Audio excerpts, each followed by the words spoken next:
So the next episode is finally here. And about time too. If you know the words, you got no like. Welcome to the long-range loadouts of TF2. After 9 months in development, hopefully it will have been worth the wait. Thanks and have fun. No, the Fun Police isn't a one-off, and this video won't be the last in the series. Anyway, had you ever tried to kill a Demonite who's so good he can't be killed because most of the weapons of most of the 9 classes in TF2 are focused around close to mid-range combat, and he melees anyone who gets close to him, and uses his charge to get close to people in mid-range, and you realize that you're terrible at playing sniper, but not before you spend all your free time trying to click on the demo with the Machina, only for the bullets to trace around them? Well, worry no longer, because in this video, I will teach you about the long-range loadouts of each and every class, as well as how to use them, so you could bully the people who made the mistake of playing Demonite, or just spam down an abandoned sentry from a safe distance. But before we actually get into the loadouts, let's first talk about today's sponsor, Raid Shadow Legends.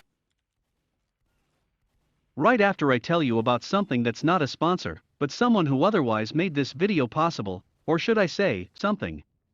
Behold, my new GPU, a 980 Ti.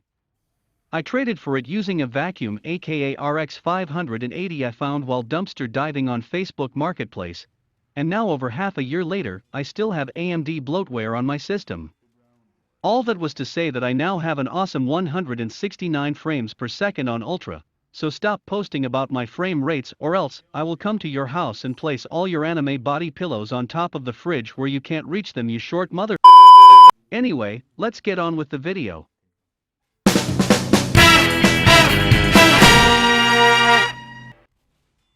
Number 1, Scout. Scout's shortstop is an obvious choice. It does less damage than the scattergun at close range, but after about 5 meters it becomes better than the stock because of its tighter spread pattern.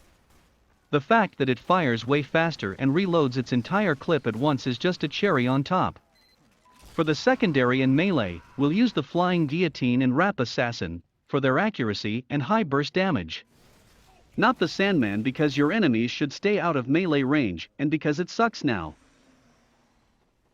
When using this loadout, or any loadout in this video in fact, try to keep you and your enemies in the mid to long range. This should be easy on the Scout considering his fast running speed. If they get too close for comfort, shove them with the alt fire.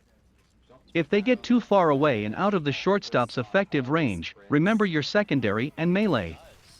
And always keep in mind that you can't shove when reloading. I don't know why, that's just the way it is.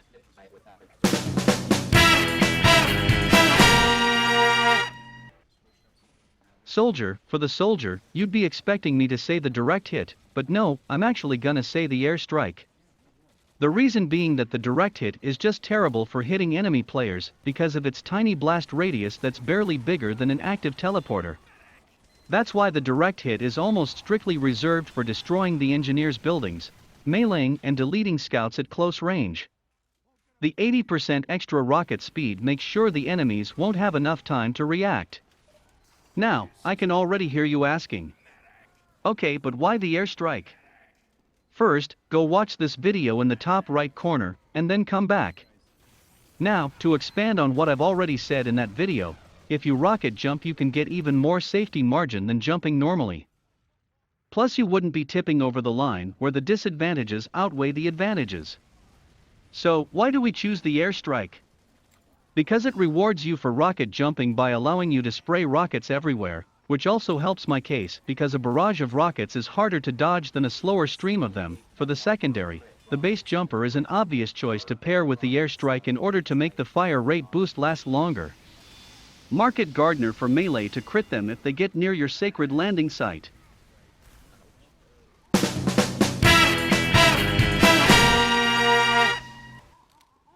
Pyro's main weapons don't give us a lot of options for long-range combat, because they are intended for really close range, so we'll have to rely on the alt fire, the air blast, to reflect the enemy's projectiles back at them. The stock flamethrower is best because it uses the least ammo for air blast. Fortunately for us, Pyro's secondary weapons offers a lot of range, especially the flare guns. I like to use the detonator because of the controlled explosion, so you can hit more easily, but you don't get depth perception in video games, so it's very common for me to misjudge where the flare is and detonate too early or too late. That's why I sometimes use the scorch shot instead. A little more damage penalty is worth the bonus of not having to detonate the flare yourself. Just aim under the enemy's feet or at a wall behind them, like you're playing soldier. For the melee, the power jack is an obvious choice for running faster. Try to practice air blasting when you have the time, even if you don't play pyro, trust me, it'll be worth it.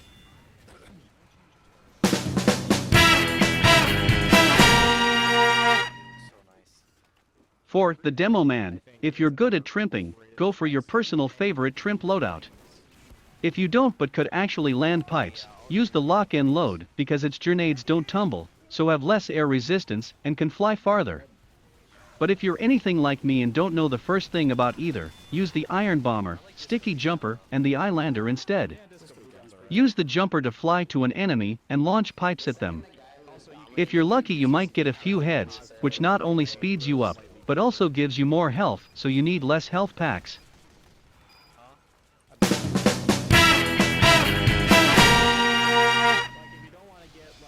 And for the heavy, if you guessed the Tomislav then you are correct, but not for the reason you think.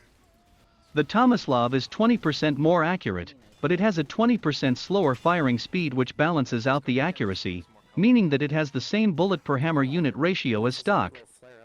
Therefore, they would have the same performance if used to snipe someone. We're using the Tomislav solely for its fast deploy time and movement speed. The no sound wouldn't matter much, because sounds in TF2 don't travel far anyways. For the heavy secondary, we'll use the panic attack, because one pellet will always be perfectly accurate, and the rest spread out equally over an array so chipping enemies is easy. The gloves of running urgently will be our melee. When using this loadout, try to stay just slightly behind front lines to not be the priority target for snipers. If the map is big enough, stay away from your team for the same effect. Try to know where the nearest ammo pack is because the miniguns burn through ammo pretty quickly. Of course, you don't have to worry about this if you're playing payload offensive, because the payload cart automatically dispenses ammo.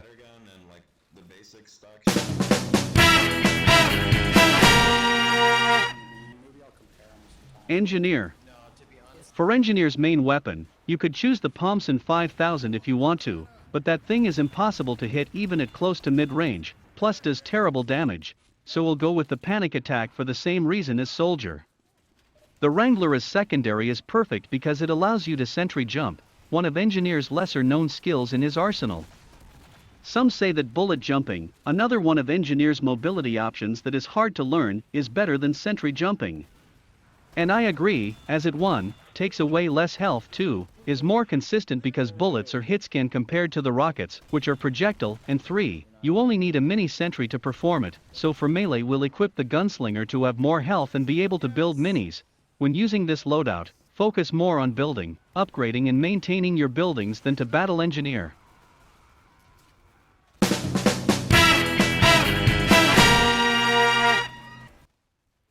Medic. First of all, as medic, you really should be following the team and healing people instead of trying to be a sniper. But if you do decide to use this playstyle, the Crusader's crossbow is an obvious choice not only because it actually deals more damage or healing the longer it travels, but also because it has pinpoint accuracy. The quick fix so you can heal quickly and get right back to being a battle medic. The melee doesn't matter, so use the Ubersaw because it's basically a straight upgrade. And you know how dispensers are supposed to be placed just shy of the front lines, so that they aren't under constant fire but can be accessed quickly. Be like dispensers. Stay behind covers and heal the people that come to you. And once in a while peek out of a corner and crossbow someone, whether that be a teammate or an enemy.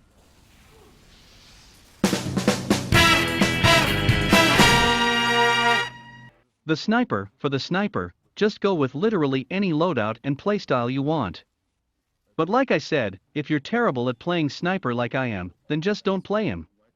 However, my personal favorite is the Sydney Sleeper for its Jar 8 and fast charge, the Jar 8 to help out my teammates and any melee.